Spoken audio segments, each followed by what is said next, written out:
Hey guys, what's going on? Jenko Sports here, bringing you the next episode in our Charlton Athletic Addicted to Addicks adventure, which is swiftly coming to a close after finally breaking our spell of bad luck against Milwall. 9 games without a win. We beat our rivals with Den at the Den. That's right, so we finally get a good win, and now we face 4th place Fulham. That's right. Because there's nothing that keeps a winning streak alive or, starts a good run like facing a team who are fighting for a league victory. But if we can somehow beat Fulham, it would be absolutely tit-tastic, wouldn't it? Just imagine it. Charlton beat Milwall, then we beat Fulham. After this, we've got Sheffield Wednesday, who are down the bottom of the table. So there is a real chance we can still get a top half finish here. Now, at the moment, though, it's very knife-edge sort of scenario. If we lose the next 2 to 3 games, we're probably going to be fighting for relegation in the final 2. If we win the next 2 to 3, we're probably going to be fighting for a top half league position. This sort of game determines everything.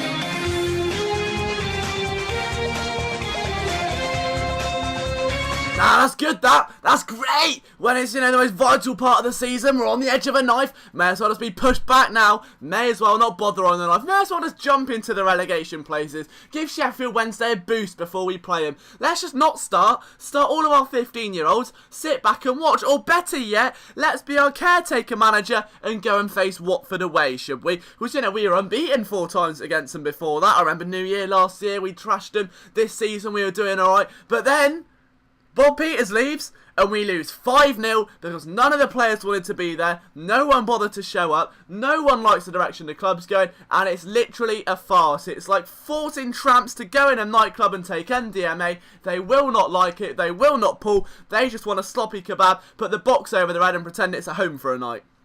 Or something similar, I'm sure. They might get an extra large kebab box, shove their foot through it and use it as a shoe. I don't know. The point is, Charlton played disgraceful. We didn't even deserve a 5-0. It deserved to be about 10. We didn't play with any heart or any inspiration. No blood, thunder, passion, sweat, tears, to quote Andy Tate. But this team is managed by me, and it's pretty much an unchanged lineup. So last time worked so well. We've still got Roman on the right. We've got Harriet on the left. It worked dynamite. Harriet's pace is unrelenting. The only thing that's changed is Tukadian is back up strike force, because I don't really want to start Ike Hernandez. Yes, he got a goal, but then again, that's like saying that Agribo's got a pull. He's not going to get a shag the next week out, is he, to be honest? Here comes Genus, though. The penis, Tukadian, back to Roman, who goes for a shot early on.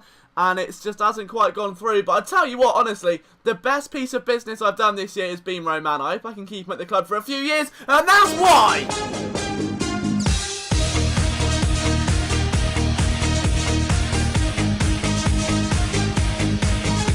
The man's just a monster. I've never seen someone adapt so quickly before. Most of the purchases I buy, aka Nacho, aka Ike Hernandez. I mean, Genius hasn't been that bad, but most of the... Whoa, penalty! Screw the conversation topic. Harriet has been absolutely swung around by his ears and flung into the east stand. That is absolutely unacceptable. That's a red card. He's lost his shoe, but Johnny Jackson, the skipper, comes up to take it again. Here he comes then. The man, the myth, the legend, the captain, Jackson!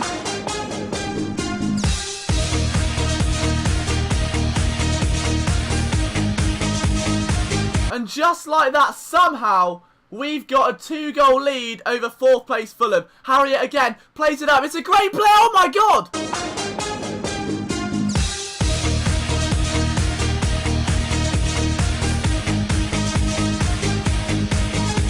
And Johnny Jackson scores again.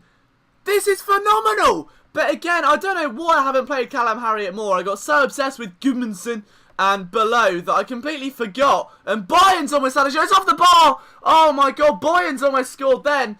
But I've been so obsessed with trying to get Below and Roman working, or Below and Gudmundsson, that I haven't actually given Harriet a chance. And the last 3 games I've tried him, the man has been on an absolute rampage. He's so quick. He's literally like a Lamborghini Murcielago. You just cannot stop him. Well, Ribeiro couldn't stop that, bear in mind. This is our new keeper. Oh, it would be Scott Parker, wouldn't it? You absolute traitor. Oh, I hate him. Why every time we play Fulham, Scott Parker scores? It's like destiny. You can't do anything about it. We could be 7-0 up and somehow Scott Parker would still score. Even with a broken leg and one ear, he would still score, and Ribeiro saves that.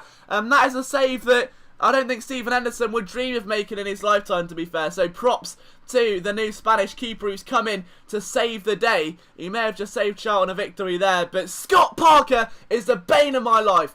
I'd like to bring him back to Charlton there. It'd be quite good, wouldn't it?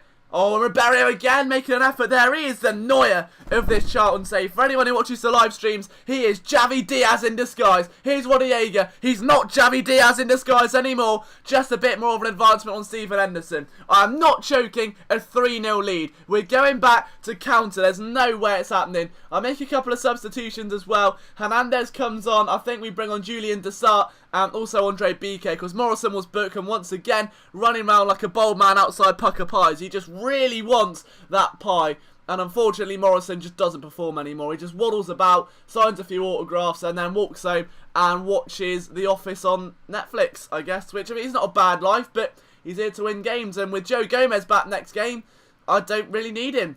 Joe Gomez is back, Andre BK can fill in if needed, but it's all about Del Benaim, and we've somehow overcome all odds, 2 wins on the bounce, beaten Fulham, and moved up the league table. Johnny Jackson, player of the match, and deservedly so, but we're now 14th. 14th! Mathematically, we can still make the playoffs. I don't think it's going to happen, but if I can get a top 10 out of this series, bearing in mind that massive slump we went down where we were unable to win for about 6 months, then I'll be over the moon. It's literally like we've been trying to pull with one leg and a shit beard and greasy hair. We've pulled a Wonder Kid, and now everyone's seen us get off with this Wonder Kid and gone, well, fancy a bit of that. He must have a penis like a baby's arm. And away we go. That's it. Now we're just porn star in disguise. So, 14th position.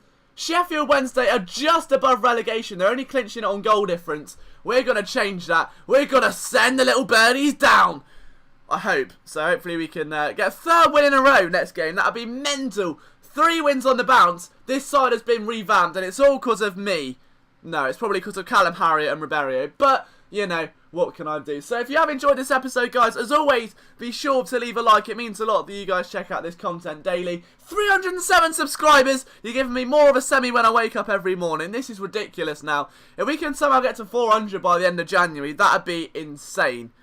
I think literally insane, because it's not going to happen. It's the same way Charlton aren't going to score a goal for about the next month. But yeah, don't forget, subscribe if you're new to the Kebab Nation. And there's a live stream tonight at 9 PM on twitch.tv/Jenko Sports. So be there for that. We're starting the new save tonight as well, so you don't want to miss it. But from me, I'll see you tonight/tomorrow for some more Blonde Bay banter.